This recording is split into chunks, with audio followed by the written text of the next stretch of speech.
Hi friends, welcome back to my YouTube channel.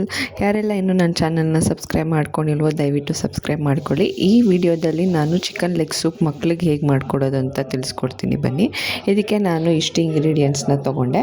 ಜಾಸ್ತಿ spicy ಬೇಕು, ನಿಮ್ಮ ಮಕ್ಕಳು ಸ್ವಲ್ಪ ಜಾಸ್ತಿ ಸ್ಪೈಸಿ ತಿಂತಾರೆ ಅಂದರೆ 1-2 ಮೆಣಸಿನ್ಕಾಯಿ ಹಸಿಮೆಣ್ಸಿನ್ಕಾಯಿನ ಹಾಕ್ಕೊಳ್ಳಿ. ಒಂದೆರಡು ಪೆಪ್ಪರ್ ಹಾಕ್ಕೊಳ್ಳಿ. ಚೂರು ಖಾರ ತಿನ್ನಲ್ಲ ಅಂದರೆ ಒಂದೇ ಪೆಪ್ಪರ್ ಹಾಕ್ಕೊಂಡು ಒಂದು ಚಿಕ್ಕ ಸೈಜಷ್ಟು ಹಸಿಮೆಣ್ಸಿನ್ಕಾಯಿ ಹಾಕ್ಕೊಳ್ಳಿ. ಇದು ಕೂಡ ದೊಡ್ಡವರು ತಿನ್ಬೋದು.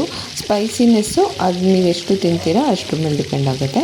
ಅದನ್ನು ಚೆನ್ನಾಗಿ ಪೇಸ್ಟ್ ಮಾಡಿಕೊಂಡು ಹಸಿ ವಾಸನೆ ಹೋಗೋ ತನಕ ಒಂದು ಚಿಕ್ಕ ಕುಕ್ಕರಲ್ಲಿ ಹಾಕ್ಕೊಂಡು ಫ್ರೈ ಮಾಡ್ಕೋಬೇಕು. ಇನ್ ಕೇಸ್ ಕುಕ್ಕರ್ ಇಲ್ಲ ಅಂದರೆ ನಾರ್ಮಲ್ ಒಂದು ಸಾಂಬಾರು ಈ ಥರ ಎಲ್ಲ ಮಾಡ್ತೀರಲ್ಲ ಆ ವೆಜಲ್ ಇಲ್ಲಿದ್ದು ಸಾಕು.